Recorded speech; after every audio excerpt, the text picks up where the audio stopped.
Bismillahirrahmanirrahim. Assalamualaikum warahmatullahi wabarakatuh. Perkenalkan, nama saya Muhammad Abtar dari kelas PJKRG angkatan 2019, prodi jurusan Pendidikan Jasmani Kesehatan dan Rekreasi, Fakultas Ilmu Keolahragaan Universitas Negeri Makassar. Tujuan dari membuat video ini guna memenuhi tugas final mata kuliah pencegahan dan perawatan cedera. Baiklah, di sini saya akan menjelaskan PowerPoint yang saya buat. Yang pertama, pembahasan perawatan dan pencegahan cedera di perguruan tinggi, khususnya para mahasiswa pendidikan jasmani. Modul ini mengantar Anda agar mampu melaksanakan dan paham tentang prinsip-prinsip, faktor-faktor perawatan pencegahan cedera dalam olahraga, serta dapat mempraktekannya pada saat menempuh perkuliahan maupun setelah lulus dan menjadi guru pendidikan jasmani di sekolah. Seseorang melakukan olahraga dengan tujuan untuk mendapatkan kebugaran jasmani, kesehatan maupun kesenangan, bahkan ada yang sekedar hobi. Sedang atlet baik amatir dan profesional selalu berusaha mencapai prestasi sekurang-kurangnya untuk menjadi juara, tidak menutup kemungkinan akan mengalami cedera. Namun adanya beberapa faktor yang mempunyai peran perlu diperhatikan agar dapat memperkecil cedera. Dalam ilmu kedokteran, sangat jelas bahwa dengan olahraga yang teratur memegang peranan untuk memperoleh badan yang sehat, menghindari penyakit-penyakit seperti penyakit jantung, serta menunda proses-proses degeneratif yang tidak bisa dihindari oleh proses penuaan. Keadaan akan penting serta keuntungan yang diakibatkan oleh olahraga adalah sesuai dengan perubahan-perubahan kondisi sosial dan ekonomi. Bila kita menilai beragam olahraga, ada permainan-permainan tertentu yang bisa kompetitif untuk dipertandingkan, di mana masing-masing individu harus bisa mencapai prestasi maksimal untuk mencapai kemenangan. Ini yang sering mengundang terjadinya cedera olahraga, namun dapat dihindari bila faktor-faktor penyebab cedera serta peralatan olahraga tersebut diperhatikan.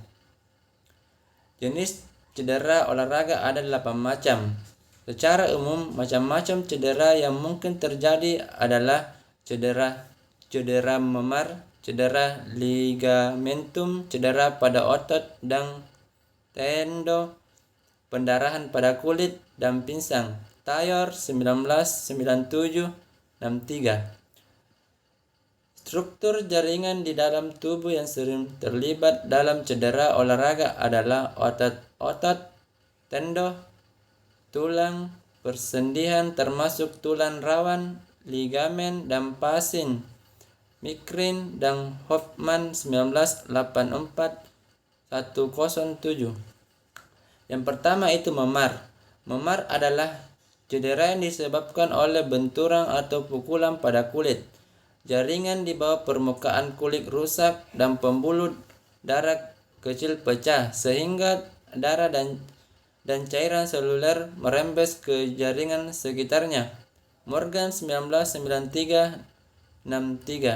Memar ini menimbulkan daerah kebiru-biruan atau kehitaman pada kulit. Bila terjadi pendarahan yang cukup, timbulnya pendarahan di daerah yang terbatas disebut hematoma.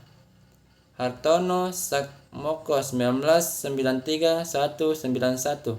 Nyeri pada memar biasanya ringan sampai sedang dan membengkakkan yang menyertai sedang sampai berat.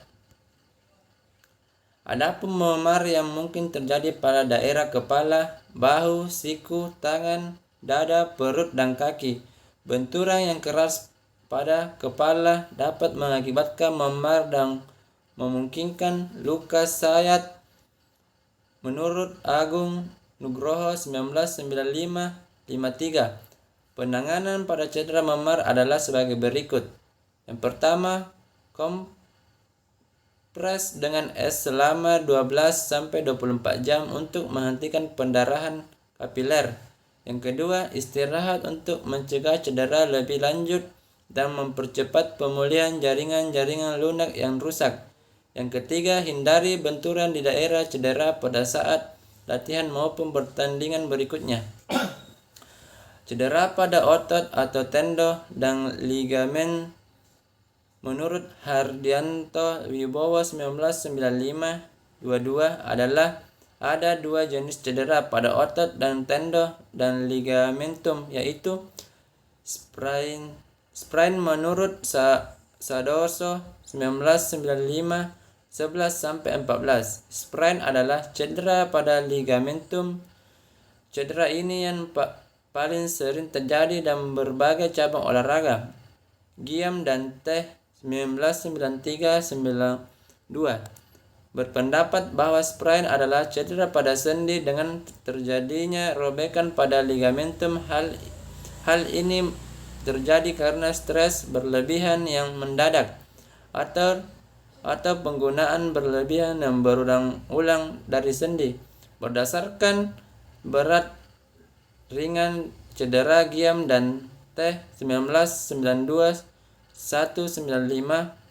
membagi sprain menjadi 3 tingkatan, yaitu A. Sprain tingkat I. Pada cedera ini terdapat sedikit hematoma dalam ligamentum dan hanya beberapa serabut yang putus.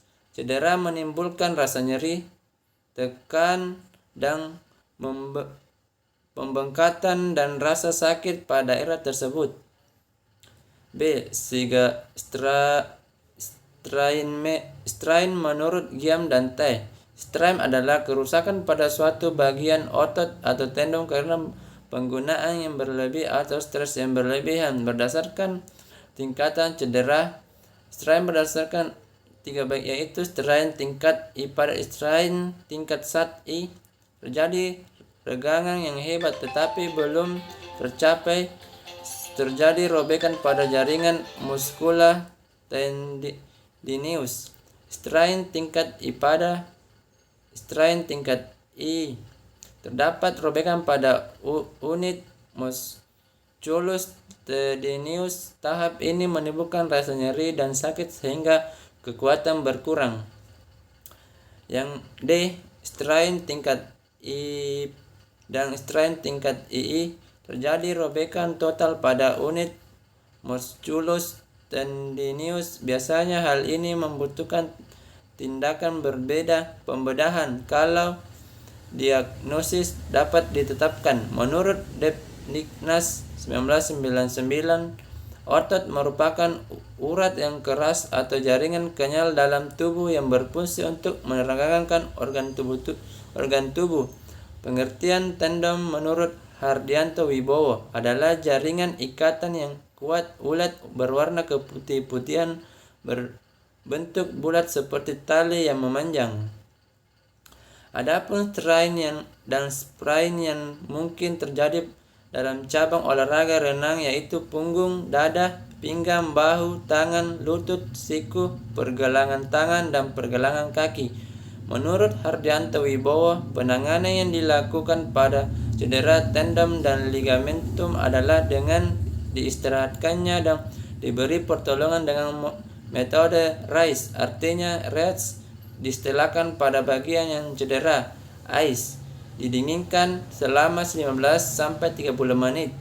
C. Kompres di bahu, tekan pada bagian yang cedera, pendarahan atau pembengkatan. E. Elevante, ditinggikan atau dinaikkan pada bagian yang cedera.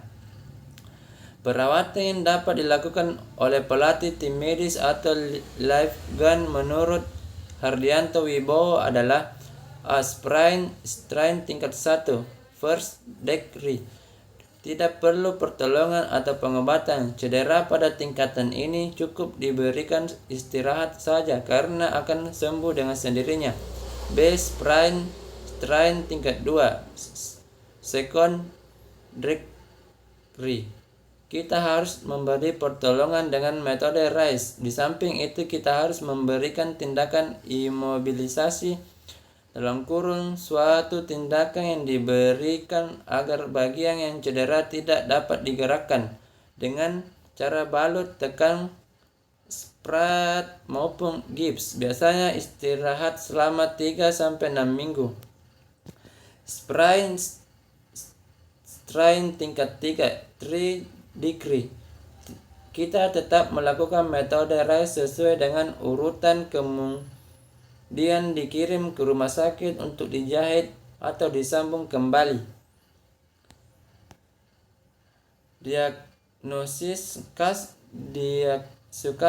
adalah penempatan suatu dan tempatnya yang harusnya diisolasikan. Yang sering terjadi pada olahragawan adalah dislokasi di bahu, sendi panggul paha karena terpeleset dari tempatnya, maka sendi itu pun menjadi macet dan juga terasa nyeri. Kartono Muhammad 2001, sebuah sendi yang pernah mengalami dislokasi ligamennya biasanya menjadi kendor. Akibatnya sendi itu akan mudah mengalami dislokasi kembali. Penanganan yang dilakukan pada saat terjadi dislokasi adalah melakukan reduksi ringan dengan cara menarik persendian yang bersangkutan pada sumbu memanjang, imobilisasi dengan spak pada jari-jari di bawah rumah sakit. Bila dilakukan resistensi, terjadi fraktur. Patah tulang kompas di mana tulang terputus sama sekali. Pada tulang stres di mana tulang retak tetapi tidak terpisah. Menurut Depdignas 1999, patah tulang dapat dibedakan menjadi dua, yaitu patah tulang terbuka di mana fragmen pecah tulang melukai kulit di atasnya dan tulang keluar. Patah tulang tertutup di mana fragmen pecah tulang tidak menembus permukaan kulit. Penanganan patah tulang yang dilakukan menurut Hardianto Wibowo 1995 sebagai berikut. Olahragawan tidak boleh melanjutkan pertandingan. Pertolongan pertama dilakukan reposisi oleh dokter secepat mungkin. Dapat waktu kurang dari 15 menit. Karena dapat waktu itu olahragawan tidak merasa nyeri. Bila dilakukan reposisi kemudian dipasang spal balut tekan untuk mempertahankan kedudukan yang baru serta menghentikan pendarahan. Klarifikasi cedera organ secara umum. Cedera olahraga diklasifikasikan menjadi 3 macam, yaitu cedera tingkat 1. Cedera tingkat ringan. Pada cedera ini penderita tidak mengalami keluhan yang serius namun dapat mengganggu penampilan atlet, misalnya lecet, memar, sprain yang ringan. B.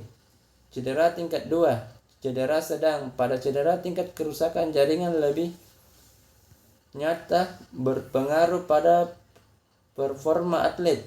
Keluhan biasa berupa nyeri, bengkak, gangguan fungsi, tanda-tanda inflamasi, misalnya lebar otot, strain otot, tendon robek, ligamen, sprain grade 2. Cedera tingkat 3. Cedera berat. Pada cedera tingkat ini atlet perlu penanganan yang intensif, istirahat total, dan mungkin perlu ditingkatkan bedah jika terdapat robek lengan atau hemper lengkap, ligamen, strain grande dan 4 atau sprain fracture atau fracture tulang.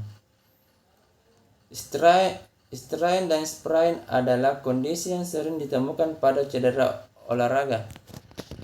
1. Straining adalah penyakit cedera otot atau tendon. Strain dapat dibagi menjadi 3 tingkat, yaitu tingkat 1 ringan. Strain tingkat ini tidak ada robekan, hanya terdapat kondisi inflamasi ringan. Meskipun tidak ada penurunan kekuatan otot, tetapi pada kondisi tertentu cukup mengganggu atlet, misalnya strain dari otot hamstring, otot paha belakang, akan berpengaruh atlet pelari jarak pendek, sprinter, atau pada baseball pitcher yang cukup terganggu dengan strain otot-otot lengan atas. Meskipun hanya ringan, tetapi dapat menurunkan endurance daya tahannya. Tingkat 2 sedang. Strain pada tingkat 2 ini sudah terdapat kerusakan pada otot atau tendon sehingga dapat mengurangi kekuatan atlet. Tingkat 3 berat. Strain pada tingkat 3 ini sudah terjadi ruptur yang lebih hebat sampai komplit. Pada tingkat 3 diperlukan tindakan bedah, repair sampai lesion terapi dan rehabilitasi. 2. Sprain adalah cedera yang menyangkut cedera ligamen. Sprain dapat dibagi 4 tingkatan, yaitu tingkatan 1 ringan. Cedera tingkat 1 ini hanya terjadi robekan pada serat ligamen, terdapat hematan kecil di dalam ligamen dan tidak diganggu fungsi.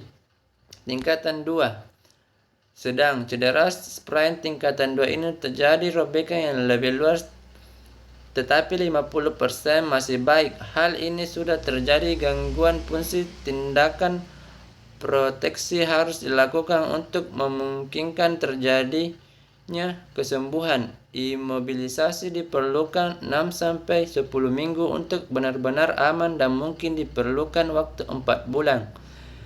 Sehingga terjadi para atlet memaksakan diri sebelum melaksanakan waktu pemulihan sebelum berakhir, dan akibat akan ditimbul cedera baru lagi. Tingkat 3 berat. Cedera sprain tingkat 3 ini terjadi robekan total atau lepasnya ligamen dari tempat lengketnya dan fungsi terganggu secara total. Maka sangat penting untuk segera menempatkan kedua ujung robekan secara berdekatan. Tingkat 4 sprain fracture. Cedera sprain tingkat 4 ini terjadi akibat ligamennya robek, di mana tempat lekatnya pada tulang dengan diikuti lepasnya sebagian tulang tersebut. Cedera memang bisa menghantui siapapun, maka dari itu para pemain sepak bola dan olahraga yang melibatkan kontak fisik langsung dituntut untuk berlatih agar tidak rentan mengalami cedera dan meminimalisir risiko mengalami cedera. Cedera yang dialami oleh seorang pemain atau atlet sepak bola dapat menyebabkan mundurnya prestasi seorang atlet, trauma, gangguan psikologi, fisik menurun, dan bahkan cacat permanen, atau bahkan sampai pada mengancam nyawanya. Nantinya artikel berikut untuk mempelajari bagaimana cara meminimalisir risiko mengalami cedera pada saat bermain bola. 1. Cedera otot. Pergelangan kaki Anda mungkin pernah atau bahkan sering mengalami cedera yang satu ini.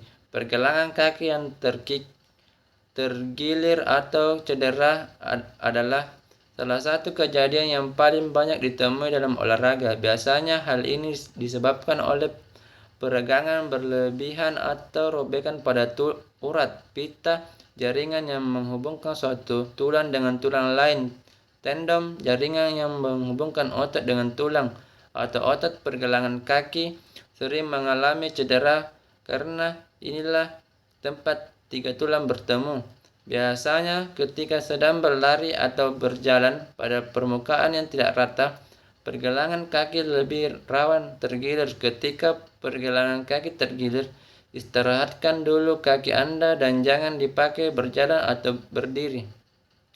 Anda bisa mengompresnya dengan es untuk mengurangi bengkakannya. dan mengurangi rasa sakit supaya lebih cepat pulih. Angkat pergelangan kaki sampai sejajar dengan jantung. Lakukanlah sambil duduk dan bersandar. 2. Cedera tulang kering. Cedera ini ditandai dengan rasa nyeri pada betis dan tulang kering bagian atas. Cedera tulang kering atau split terjadi karena peradangan pada otot dan bisa terjadi pada siapapun. Umumnya cedera tulang kering terjadi saat Anda berlari atau melompat. Penyebab yang paling sering ditemui adalah ketika Anda meningkatkan intensitas aktivitas fisik secara tiba-tiba. Misalnya mempercepat laju jogging. Penyebab lainnya adalah berolahraga dengan sepatu yang tidak nyaman dan berlari sambil menanjak atau menurun jalan aspal yang keras dan untuk meredamkan nyeri, kompres betis dengan tulang kering dengan es dan biarkan selama beberapa menit. Jika rasanya sakit tak kunjung mereda, Anda boleh minum obat pereda nyeri dan peradangan seperti ibuprofen atau aspirin. Apabila sampai berhari-hari cedera Anda belum membaik, sebaiknya periksa dengan tenaga kesehatan. Yang ketiga yaitu nyeri pinggang. Nyeri pinggang atau cedera punggung bawah banyak dialami oleh Anda yang mengangkat beban, bersepeda atau bermain golf, tenis, dan bisbol. Biasanya rasa nyeri akan muncul di bagian pinggang atau punggung bawah. Nyeri ini bisa disebabkan oleh banyak hal seperti saraf penjepit, tendon atau otot sobek, dan herniated disc. Ini adalah tanda bahwa olahraga yang sedang Anda jalani sudah terlalu berat bagi tubuh dan Anda butuh istirahat. Anda bisa mengobati sendiri nyeri pinggang ini dengan cara beristirahat dan memberi kompres es. Hindari dulu gerakan-gerakan seperti membungkuk atau mengangkat beban yang berat. Jika rasa nyeri sudah mulai reda, Anda bisa melakukan peregangan ringan. 4. Cedera bahu. Cedera bahu terdapat 4 otot besar yang bertugas untuk menopang dan menjaga sendi-sendi bahu. Maka bahu Anda bagian yang membawa cedera apabila Anda melakukan olahraga seperti berenang, push up, bulu tangkis, atau bisbol, di mana sendi bahu terjadi tumpuan pergerakan lengan Anda. Pergerakan sendi bahu yang berulang-ulang secara intens akan menyebabkan otot-otot bahu kelelahan dan membengkak atau sobek.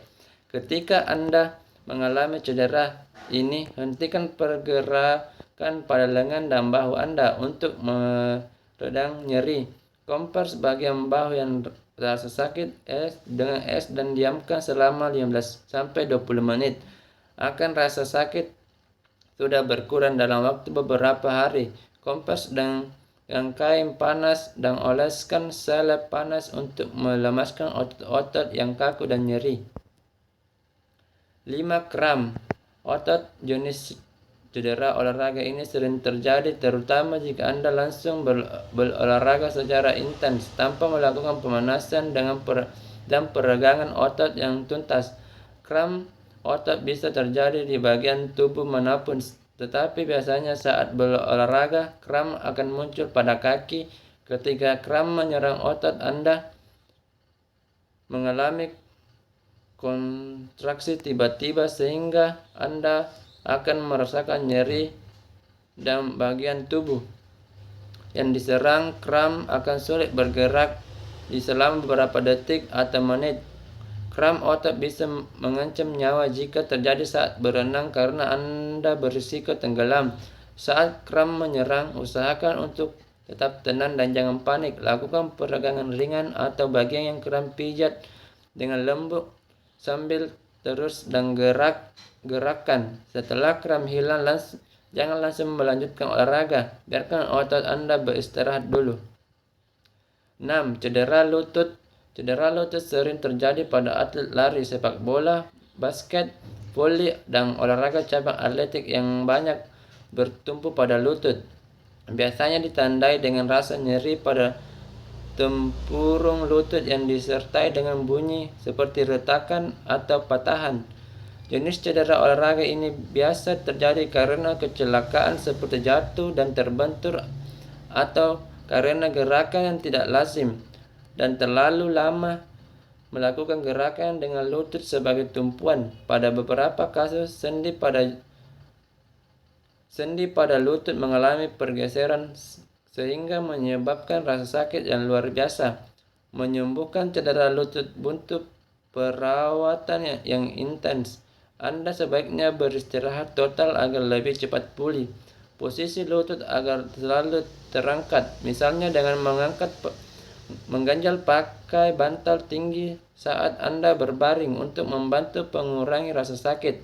Kompres dengan es, namun jika cedera Anda tidak membaik setelah perawatan berhari-hari, konsultasi pada tenaga kesehatan yang berprofesional. Yang ketujuh, cedera siku.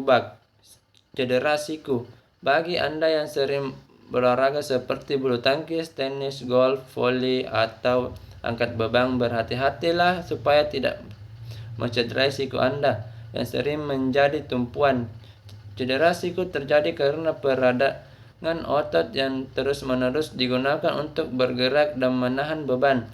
Anda pun akan merasa sakit ketika menggerakkan dan mengangkat lengan atau tangan untuk mengurangi rasa sakit. Kompres siku dan bagian yang sakit dengan es selama 20 sampai 30 menit setiap 4 jam sampai nyeri mereda. Anda juga bisa minum obat pereda nyeri dan peradangan untuk mempercepat penyembuhan.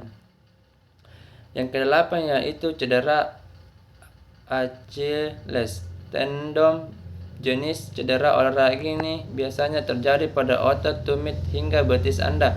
Olahraga seperti sepak bola, basket, voli, dan lari meningkatkan risiko Anda mengalami cedera Achilles tendinitis.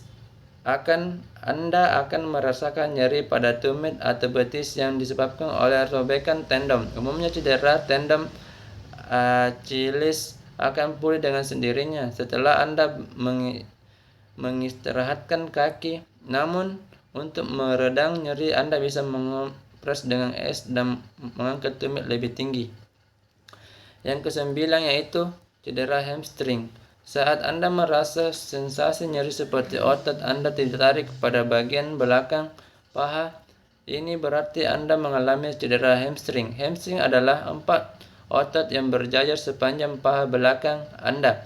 Jenis olahraga ini bisa melukai siapapun dan biasanya terjadi karena kurang pemanasan, otot yang kelelahan, dan gerakan yang tiba-tiba. Menangani cedera hamstring miring dengan cedera otot lainnya, cukup kompres dengan es dan istirahatkan beberapa saat. Yang ke-10, gegar otak. Anda pasti pernah mendengar cedera ini. Gegar otak memang sering terjadi dan menjadi salah satu cedera yang banyak ditangani di instalasi gawat darurat di seluruh dunia. Gegar otak biasanya terjadi karena benturan trauma pada kepala yang melukai pembuluh darah dan saraf otak. Akibat Anda mengalami berbagai gangguan seperti pusing, penglihatan berkurang, muntah-muntah, dan hilang kesadaran sehingga tubuh tenaga medis jika Anda mengalami gejala tersebut. Terima kasih. Sekianlah penjelasan dari saya. Mohon maaf apabila ada kekurangan. Assalamualaikum warahmatullahi wabarakatuh. Salam olahraga.